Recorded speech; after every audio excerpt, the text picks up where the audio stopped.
Okay, box office top 10 this week. At number 14 is a reissue of Twilight. Hurrah, go and enjoy it again. Yeah, do you remember going to see that when it first came out? Do you remember, because you went with Child 2, didn't you? Child 2, because she was the right age. And what I remember is the division in the conversation between critics who were very sniffy and basically didn't get it. Yeah. And then everyone else who'd gone and went, no, actually, the books are really, really popular and this movie is going to do really, really well. And some people didn't get it and some people did. And I think we were on the right side of that argument. Absolutely. Absolutely. And I have since then, I have done the Twilight marathon of doing all the Twilight movies in one day. And I've done it 3 times in total. And I love those films. I love them.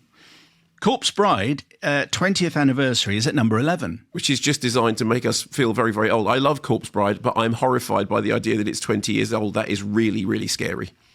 The Long Walk is at number 10. It's number 11 in America. Lots of discussion here about whether or not the Long Walk is incredibly depressing or a celebration of friendship. We've had a lot of emails from people who have really seen the positive side in it, and I think that speaks very well of our listeners. The Bad Guys 2 is at number 9, number 14 in Canada. Still hanging on in there. This is its 12th week in the charts. And it is what it is, but 12 weeks in the charts. That's 3 months, right? That's mad. Good Boy is at number 8. Here's an email from Callum in South London. I was listening to the latest take as I travelled to and from the London Film Festival. A couple of days before, I had seen there Good Boy brackets 2025. I then heard that you would be reviewing it later in the pod. Blimey, that was fast work by distributors, I thought to myself. Keen to hear what you thought of an interesting horror film in which Stephen Graham and Andrea Riseborough keep a young man prisoner in their basement. Oh, I thought, as your review of the K9 horror film rolled around in take 2, I don't think that's the same one I saw. No. It turns out there are not 1, not 2, but 3 films premiering in 2025 called Good Boy, the third seemingly being a Korean film about crime-fighting athletes. There have also been many other films of the same title in the last few years. Can the good professors / he's a doctor remember such a glut of films before that are not just called the same thing but coming out at the same time? And what do producers do in this situation? Presumably a name change is at least considered. Tickety-tong, up with international cinema at the BFI and down with tariffs on so-called foreign films, says Callum. And then the redactor has written, we'll answer this question in question Schmestions, which is in take 2, which feels a little unfair to ask the question. I mean, this is blatant, rampant capitalism to set up a question and then say, but if you want the answer, you're going to have to subscribe. Yeah. So I am going to subvert the system. Okay, well done. By say, I mean, maybe we can go into more detail, but in the same way as back in the day, there was a year, was it 1986, when everybody had to have a song out, which was, sort of fine. I've lost my train there. Anyway, so let's answer the question. Moment. Yes, very much. No, what I was going to say was there was 85, 86, everyone had a song called The Power of Love. And there were loads and loads of, and they were completely different songs. Frankie Goes to Hollywood, Jennifer Rush, and Huey Lewis in the News, and they're all called The Power of Love. And in that, so to give a partial answer to Callum in South London, the most, as far as I can find out, the most popular film title is Broken. There are 34 films that are called Broken. Wow. So if you're making a new movie, best avoid that. Yeah. Closely followed by Hero and Mother. How did you find that out? Would I be allowed to say I did a little bit of AI chat? You AI'd it? So you asked AI what are the most popular film titles? Yes. I then checked and got it from a second source, and it does appear as though Broken is the most common film title. And I'd just like to say, incidentally, that's more information than you would have gotten out of me in Question Schmestions, because on my script, the Question Schmestions are blacked out, so I don't get to see them until Simon asks me, and I don't have any better answer than that. So despite Simon Paul's attempt to shill you into subscribing to Take 2, which you should do anyway. Definitely. That's the full answer. That's it. But so we will repeat this answer in slightly more concise form when we get to Take 2. All right, fine. Number 7 in the UK, Night of the Zoopocalypse. Yeah, which is, I mean, it seemed live. The animation's okay. I mean, I think most interesting for the fact that Clive Barker for a younger audience, PG for mild, scary scenes, which is not a phrase you'd ever think you'd hear connected with a Clive Barker film. Number 6 in the UK, number 5 in Canada and the country to the south, The Conjuring: Last Rites. Number 5 in the UK, number 8 in America, The Smashing Machine. Which really does reaffirm two things. Firstly, Dwayne Johnson can act. And secondly, ultimate fighting or mixed martial arts or whatever else they call it, as described in this film, is absolutely brutal, and I never want to see it in real life. Number 4 is Downton Abbey, the grand finale. Toffs on Heat. UK number 3 is I Swear. Which I loved. I thought this was a terrific. Really, really glad to see it doing so well. I mean, I think it's such an uplifting movie, and it's a true story of triumph over adversity. But it's told so well. Brilliant performances. I just think it's one of the films of the year. Simon, who's the 1985 Pontins National Teenage Pool Champion, Simon, LTL and PFTEICR,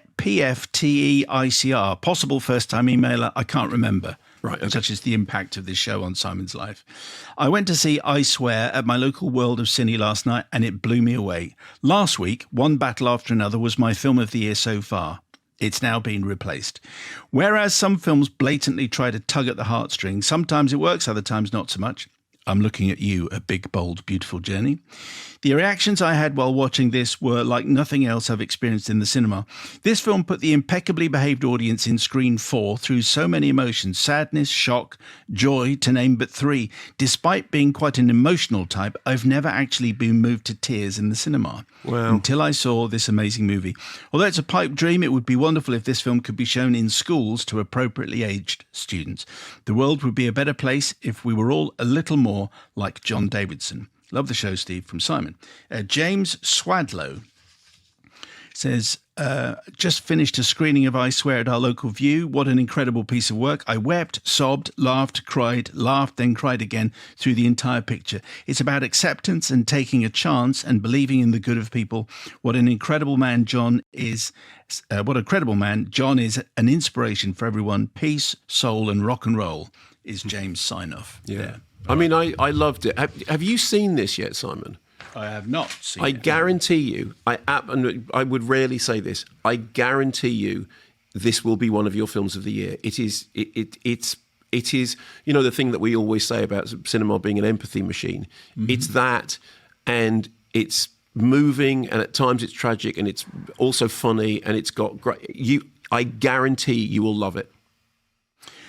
Speaking of favourite films, UK's number 2 is the same as America's number 2, One Battle After Another. Which, I think it's terrific. I was having a conversation with somebody, and they said, I liked it and everything, but I sort of lost interest in the last third. It was like, really? What? In the bit with the chase through the River of Hills? Yeah.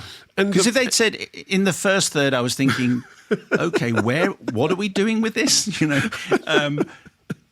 I thought it was absolutely fantastic. Fantastic. If you missed Paul Thomas Anderson, who's on the show a few weeks ago, go back, check out that. Great interview.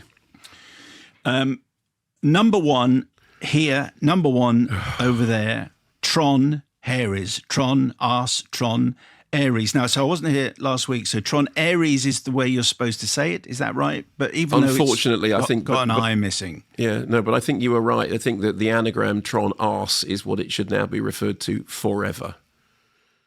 Edin Romsey. I found the colour palette hard to cope with, the new music from Nine Inch Nails a little disappointing, and the film incredibly bland and unwilling to explore any potentially mildly interesting concepts it landed on. One thing I did like was Athena's guide to Jared Leto's acting. During the climactic scene of Act 1, when she and the titular Ares have tracked down Greta Lee, who I do love, by the way, we get her perspective as she looks at his face with the Terminator-like info screening showing empathy detected when looking at his blank facial expression. Perhaps this could be a feature throughout the film on the Blu-ray release. Zach Goheen says, I just watched Tron Ares, and I'm feeling confused as to whether it's the same film Mr. Kermode referenced in his review last week. He described Mr. Leto as non-blinking and cast in a perpetual smile throughout the film. Mm-hmm. This is not accurate to the version I saw. Yes, he had the wide-eyed two-dimensionality one could argue is an actor's choice, but he isn't at all the smiling, unblinking imbecile that Mark described. And yes, the Depeche Mode bit seems a bit out of place, but I think calling it out as a reference to American Psycho is a stretch. Less cynical fans might enjoy other references, like the Akira slide, also Disney's Aladdin Do You Trust Me trope. Love your show anyway, says Zach. Eddie Kershaw says, I watched Tron Ares on opening night, right after Mark's review, went in with trepidation.